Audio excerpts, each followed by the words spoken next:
The question I have is, how do we understand this through the context of the power relations in the US? Until we address that, how much change can there be? Oh, I agree with you 100%. And I have more hostility towards the way that establishment Democrats have been responding to the threat of Trumpism, to Trumpism himself. And this is maybe just for me, because Trump was open about it. He has a very sophisticated way of teasing out the horrible things he wants to do, like the whole "I'll be a dictator for just day one." So he throws out this idea and we all are repulsed, but then he keeps repeating it, just day one, I'll be a dictator just on the first day. But what's happening in our minds is neural pathways are being built to accept him and dictator together, even though he's qualifying it.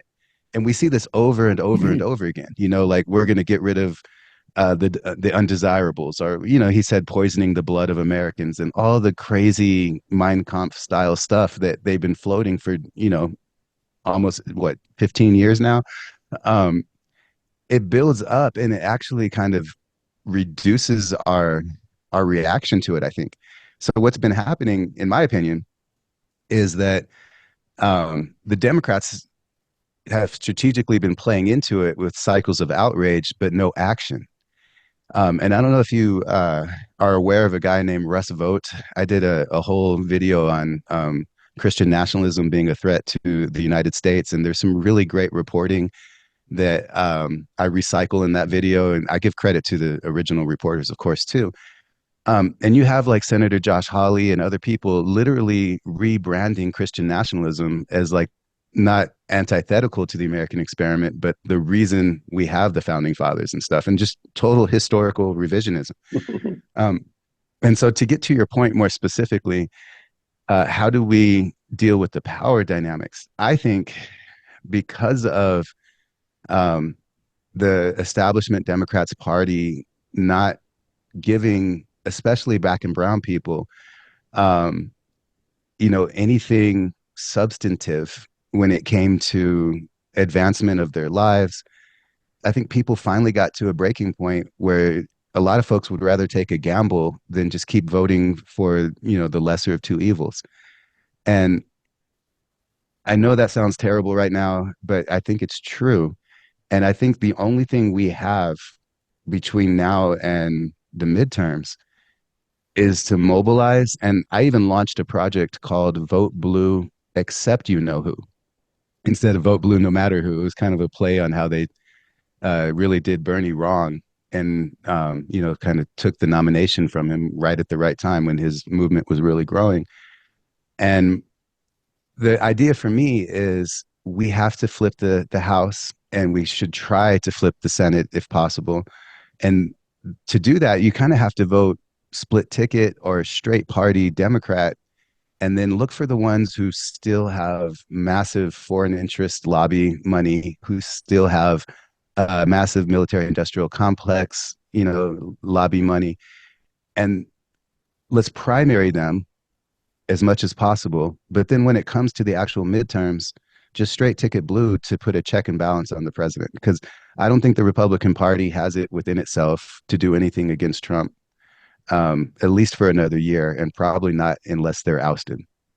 Just trying to think of who these Democratic candidates are going to be who aren't bought and paid for by the oligarchs and the uh, corporate powers.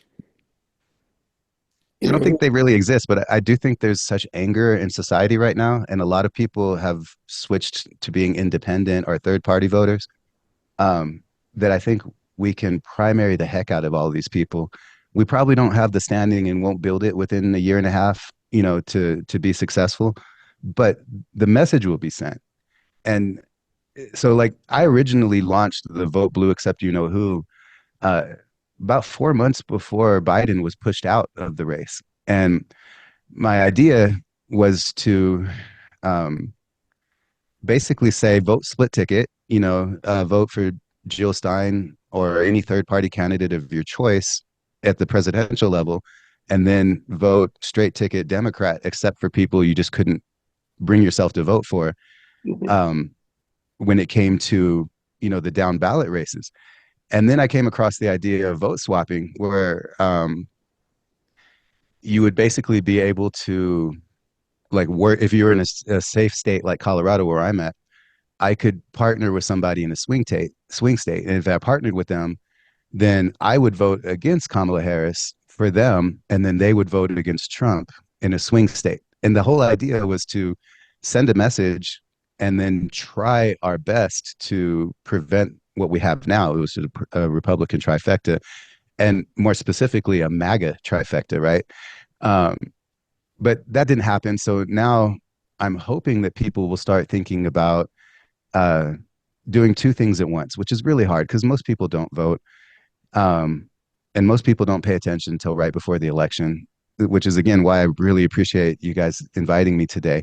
But if we could say consistently tell the Democrats what they're hearing right now through, Bernie and AOC's rallies or Elizabeth Warren's work or Tim Walz's work, let them all know that, yeah, genocide is a no-go for us. All the corporate interests, we want a repeal of Citizens United. Just let that messaging hit them.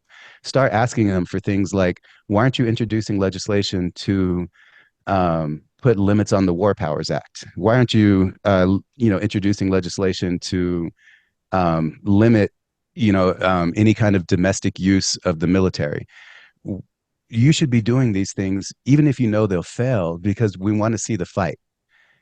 And then let them know we're going to primary you if we don't see it. And then ultimately, we're going to have to vote for them just to put a check on Trump because I'm not an accelerationist. I would much rather have, you know, um, Democrats in charge than Republicans. But up until this point, the Democrats never listened to their voters. And I think they took a lot of voting blocks for granted and thought, as long as I'm slightly better than the alternative, people will still put us in power. And we're just on this slow walk towards fascism with either party.